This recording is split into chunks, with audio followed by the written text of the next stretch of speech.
She survived all three sister ships. Nobody remembers.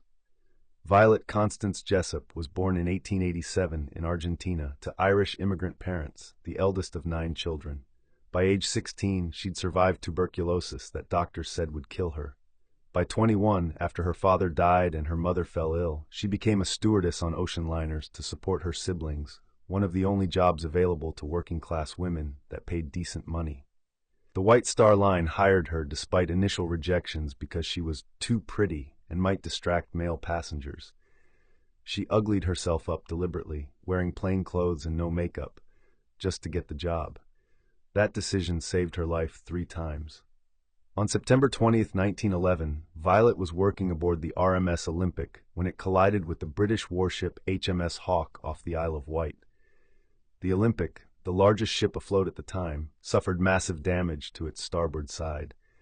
The impact ripped a hole below the waterline and crumpled steel plating.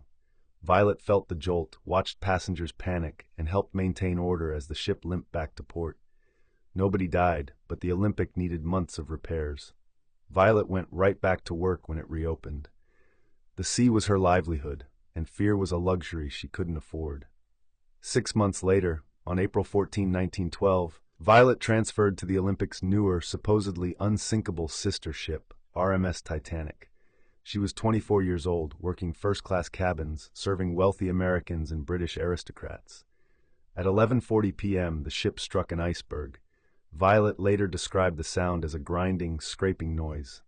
Officers ordered women and children into lifeboats. Violet didn't want to go. She'd seen the Olympic survive worse damage, but a superior told her to get in lifeboat 16 and set an example. An officer literally handed her someone else's baby as she boarded, telling her to look after it. She spent the night in a lifeboat watching the Titanic sink, listening to 1,500 people drown in the freezing North Atlantic. When rescue ship Carpathia picked up survivors the next morning, a woman ran up and snatched the baby from Violet's arms without a word of thanks. Violet never learned who the baby was.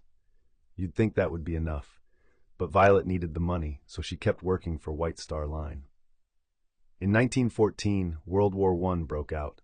Violet volunteered as a Red Cross nurse and was assigned to HMHS Britannic, the third and final Olympic-class ship, converted into a hospital ship.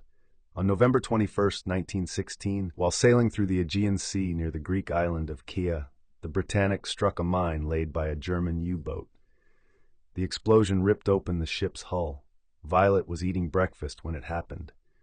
The Britannic sank in just 55 minutes faster than Titanic, but most of the 1,066 people aboard escaped because it happened in daylight, in calm seas with functional lifeboats. Violet jumped from the sinking ship and was nearly killed when a lifeboat's propeller sucked her underwater. She suffered a severe head injury that caused headaches for the rest of her life. 30 people died in the Britannic disaster. Violet wasn't one of them. After the war, Violet kept working on ships for another 30 years. She sailed the Caribbean, crossed the Atlantic hundreds of times, and retired in 1950 at age 63. She bought a small cottage in Suffolk, England, tended her garden, and lived quietly until her death from congestive heart failure on May 5, 1971, at age 83. Her memoir, Titanic Survivor, wasn't published until 1997, 26 years after she died. Today, maritime historians know her story, but the general public doesn't.